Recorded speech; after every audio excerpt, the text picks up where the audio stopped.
Hello students, I am your physics teacher, and in the previous video we have discussed on the classification of forces, and there are two types of forces, that is contact forces or non-contact forces. So I hope all of you well understand that is what is the contact forces and what is you mean by the non-contact forces. Okay so उसी में ही आपका जो contact force था उसी में ही एक topic आया था आपका मस्कुलर फोर्सेस. ठीक है, उसके बारे में भी हमने डिस्कस किया था. अब जो एक नेक्स्ट टाइप आएगी आपकी फोर्सेस की, उसको उसका नाम है that is the mechanical forces. So let us know what is the mechanical forces. So the force exerted by a machine to do some work. कोई फोर्स एक्सर्ट हो रही है, कोई फोर्स लगाई जा रही है, किसके द्वारा? मशीन के द्वारा. टू डू सम वर्क, किसी काम को करने के लिए, उसी को हम बोलेंगे कि this force is called mechanical force. No machine can produce force on its own, it needs some kinds of energy. कोई भी मशीन है वो खुद ही काम नहीं कर देती है, उसको काम करने के लिए किसी न किसी एनर्जी की जरूरत पड़ती है. So for example that is a car moves only when it wheels move. एक कार कब मूव करती है? जब उसके पहिए घूमते हैं. अब बात आती है पहिए ऐसे तो घूमेंगे नहीं. So the force exerted by the car engine to move the wheels, और जो व्हील्स हैं उनको मूव करने के लिए फोर्स लगाई जा रही है किसके द्वारा? कार इंजन के द्वारा of a car.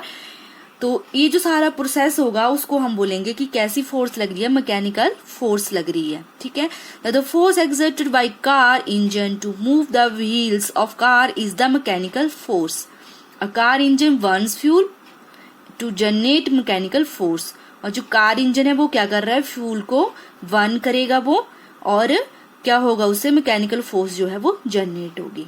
Okay, second example इसका आता है that is sail boats use the energy of wind. अब इसमें की कौन सी एनर्जी का यूज हो रहा है? Energy of wind to produce mechanical force with propels the boats. अब बात आती है जो सेल बोट्स आपकी बोट्स चलती हैं. ठीक है, तो उसमें किसका यूज होता है? उसमें यूज होता है विंड एनर्जी का. ठीक है, और उसी एनर्जी को हम बोलेंगे कि उसमें कौन सी मैकेनिकल फोर्स लगी, that is the energy of wind. अब थर्ड एग्जांपल इसमें आता है that is the windmill. आपने इसके ऊपर काफी प्रोजेक्ट किए हुए हैं. Windmill also uses the energy of wind to produce mechanical force.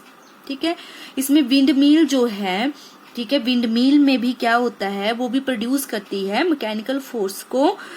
किस लिए कैसे करती है वो? विच रोटेट्स द ब्लेड्स. और वो उस विंड से ही, उस हवा से ही, आप देखते हैं वो जो फैन लगा होता है वो क्या होता है? उसके जो ब्लेड्स होते हैं वो क्या होते हैं? रोटेट होते हैं, घूमते हैं. Of the wind mill that runs the electric generator. और वो ही इलेक्ट्रिक जनरेटर को क्या करता है? इलेक्ट्रिक जनरेट करता है और टू प्रोड्यूस द इलेक्ट्रिसिटी. और उससे क्या होता है? इलेक्ट्रिसिटी प्रोड्यूस होती है. ओके, अब एक नेक्स्ट टाइप आएगी that is called the next type of force is frictional force. और this type is very important, frictional force.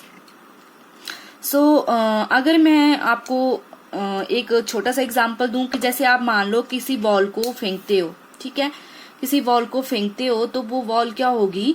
वो कुछ टाइम बाद जो है वो बॉल रुक जाएगी. ठीक है, या मैं आपको एक और एग्जांपल देती हूँ. जैसे मान लो ये मेरे पास है. ठीक है, अब मैं इसको क्या कर रही हूँ? देखो, मैं इसको ऐसे मूव कर रही हूँ तो ये कुछ टाइम बाद क्या हो गया? ये रुक गया. ओके, ऐसे ही आपने कई एग्जाम्पल देखे होंगे कि हम क्या करते हैं, जैसे आप एक बॉल को, जब आप क्रिकेट खेलते हो तो आप जब बॉल को हिट करते हो तो कुछ टाइम बाद क्या होता है? वो बॉल रुक जाती है. तो अच्छा, आपने कभी सोचा कि वो बॉल क्यों रुकती है? ठीक है, तो इसमें हम देखते हैं वो बॉल जो रुकती है वो बच्चे फ्रिक्शनल फोर्स की वजह से रुकती है. ठीक है, तो इसमें चलो देखते हैं इसमें क्या दिया हो आपके बुक में. A ball rolling along the ground gradually slow down and finally comes to rest.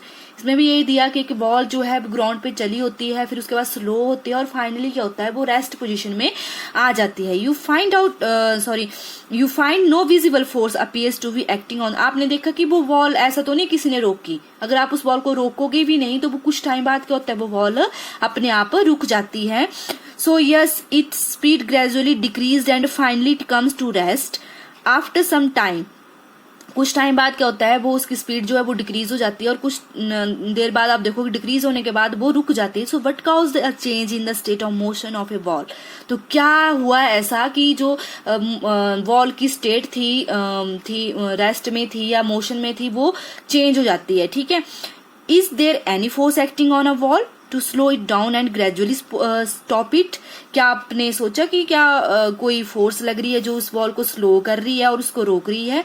In which direction must this force be acting. और ये फोर्स जो लग रही है, जो इनविजिबल फोर्स लग रही है, वो कौन सी डायरेक्शन में लग रही है। This is force of friction. ये कौन सी फोर्स है, फोर्स ऑफ फ्रिक्शन। ठीक है, the force of friction acting between the surface of ball and the ground that opposes the motion of ball bring moving ball to rest। ये force किस चीज के बीच में लगती है, ये फोर्स लग रही है आपकी बॉल और ग्राउंड की जो ऊपरली सतह है उसके ऊपर, या ग्राउंड भी बोल सकते हो कि ग्राउंड और बॉल के बीच जो है ये फोर्स लग रही है और बीच अपोज कर रही है। वो क्या कर रही है, motion of the ball, and वो उस मोशन को रोक रही है और उस बॉल को किस में ले आती है, वो रेस्ट में। सो आप इस लाइन को अंडरलाइन कर लो, that is the force acting along two surfaces in contact. Two forces के बीच, टू स्पेसिस के बीच, टू सरफेसिस के ऊपर फोर्स लगनी चाहिए, बट कैसी फोर्स, कब, वो कॉन्टेक्ट में होने चाहिए। Which opposes the motion of the one object over the other is called the force of friction. ठीक है, so friction force always opposes the motion of the moving object. ठीक है, this force of friction is due to the roughness of the surface of the object in contact, and the more is the roughness of subject in contact, the more is the force of friction between them। तो ये जो force of friction लगती है ये तब लगती है जब आपका जो एक सरफेस होगा वो क्या होगा, रफ होगा। ठीक है, और जितना आपका सरफेस रफ होगा उतना ही उसमें फ्रिक्शन क्या होगा, ज्यादा होगा।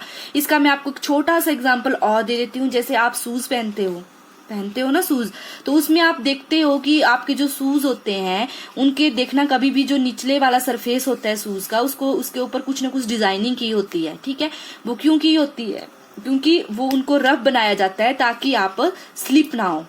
ठीक है, अब बात आती है, जैसे आप एक और बता दूं मैं, टायर्स देखे होंगे आपने, बस के टायर्स। ठीक है, तो उसमें भी आप देखते हो ऐसे जिग जैग सा कुछ, मतलब उसमें जो है डिजाइनिंग की होती है टायर्स में, वो तभी की होती है बच्चे, क्योंकि वो क्या करता है, फ्रिक्शन को रिड्यूस कर देता है, जिससे कि हमारा जो स्लिप होने के चांसेस हैं वो बहुत कम हो जाते हैं। सो आई होप स्टूडेंट्स आप फ्रिक्शनल फोर्स के बारे में समझ गए होंगे। जो फ्रिक्शनल फोर्स है वो ऐसी फोर्स है जो दो सरफेसेस के बीच में लगती है जब वे एक दूसरे के कांटेक्ट में होते हैं। तो ठीक है, इससे जो फोर्स से रिलेटेड जो नेक्स्ट टॉपिक है वो हम नेक्स्ट वीडियो में पढ़ेंगे। Okay, thank you.